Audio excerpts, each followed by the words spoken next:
how important it is for voters all across America. We are the largest registered active voting group in the country, women. And the battle for our vote with both these candidates is in closing argument stages for the next 20 days.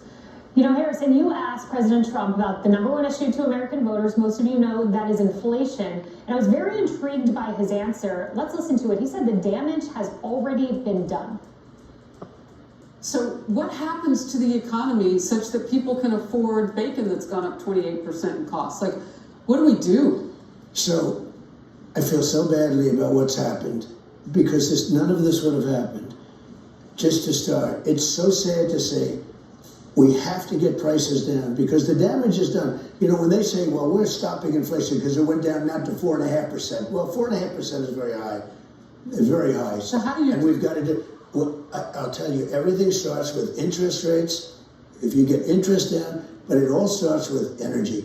We have more energy than anybody we've used. You have to like reset how you reset to prices that are... You can get the prices down. By the way, energy brings everything down.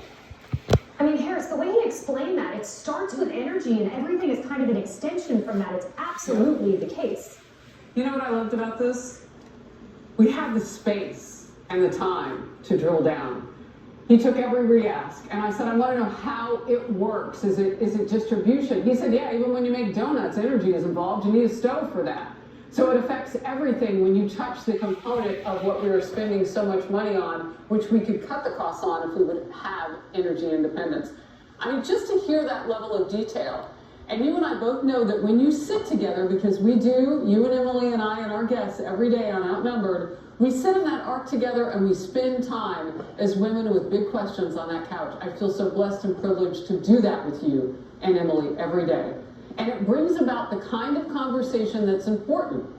You know, it's not talking points. We look each other in the eye with accountability and with great curiosity and hopefully come up with solutions.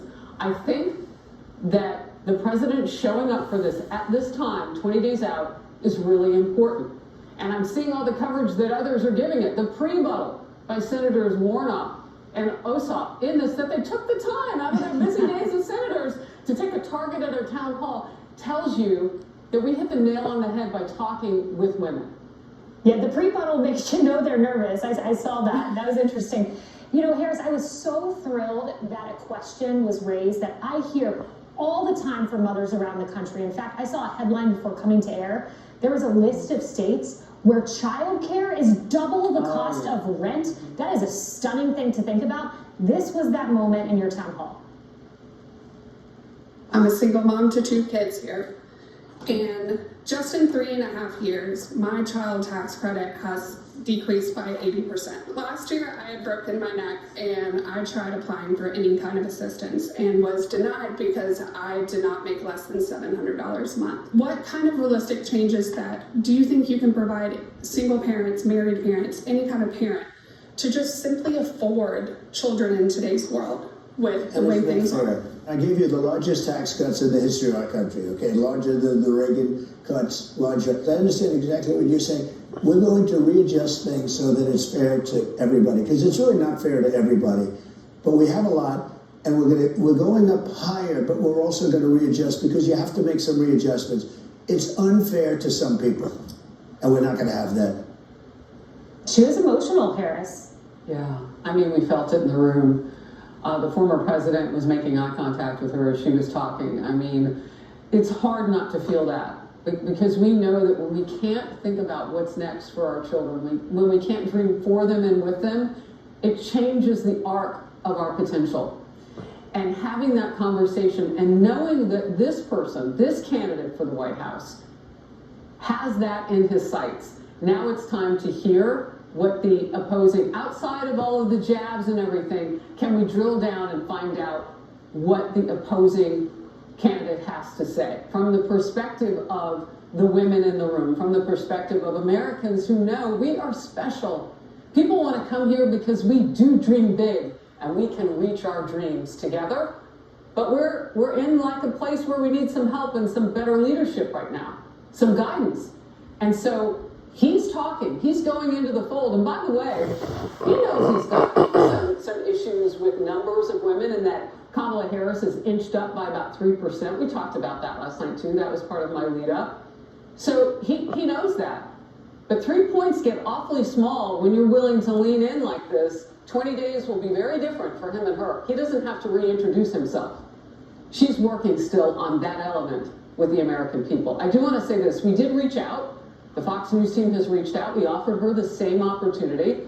So we'll see what happens. Yes, we will. And we will hear from her, of course, tonight at 6 p.m. Eastern Time with Bret Baier. I also wanted to play this moment, Harris. You asked the room of women, how many of you are concerned about biological men in women's sports? Every single hand went up. I saw that. Let's play it so viewers see it. Addressing the transgender issue in women's sports. I have 9 grandchildren, 6 of them female, all playing sports, and we are very concerned for their safety, not just on the field and the courts, but in their locker rooms as well. Right. It's such an easy question, and everybody in the room, and you know that answer, we're not going to let it happen. We stop it. We stop it. We absolutely stop it. You can't have it. It's a man playing in the game. I mean, physically, from a muscular, even if it was a little bit less, maybe they do all sorts of tests and drugs and everything else. How do you stop it? Do you go to the sports leagues? Do you go to the Olympic? You just ban it. The president bans it. You just don't let it happen. Kind of common sense, he framed it as. Yeah, and we talked about in some issues like this, when do you do something by executive order? Look, you know, eventually you're going to have to, Kaylee, you and I both know this, do something in a congressional effort, you know, and level, because presidents go back and forth in different things. And look at the mess of the border right now, because they flipped 94 policies of Donald Trump the minute that Biden and Kamala Harris got into office. So you are going to have to do something with more longevity, but for him on this particular issue, it has popped now onto the spectrum because young girls and women are getting hurt. And it's happening with more regularity now as the sport decides that it wants to let, you know, people who identify as women but are biological men into the sport. And we're different biologically. So he's really looking at this issue, and I know he would want to do something at an executive issue, but at the same time, to make things stick. And so he's going to need down ballot some support with Republicans taking over. And I want you just real quickly, if you'll give me a moment, pay attention to that senatorial race in Pennsylvania between McCormick and incumbent Senator Bob Casey. Don't sleep on that, because if Republicans can get even a 1 or 2 state, they might not get a mandate, but they'll get a majority in the Senate. If they do that, it tends to track with his popularity as well. Could he take the state of Pennsylvania? Just watch it. Yeah, that one in Wisconsin, where we're seeing the numbers trend towards Trump, trend towards Republicans there in the Senate too. Huge races to watch. You know, we've talked about domestic policy, but we can't leave without playing these moments on foreign policy, Harris, because it's very clear there were no new wars under President Trump. There are ample new wars under Biden, and President Trump made the case October 7th, and some of the maladies we've seen on the globe would not have happened under his leadership. Let's watch that moment. I'm a wife and a mom, but I'm also a 4th-generation Army veteran. So my question for you today is this. How do we restore peace in the world through American strength while also putting America first here at home? Right. I'm concerned that we're still stationed and deployed in Germany, Korea, Japan, NATO, all over the Middle East defending other countries, but we've never been weaker globally or here at home. So how do we get back to a position of strength without having to be the world's police force?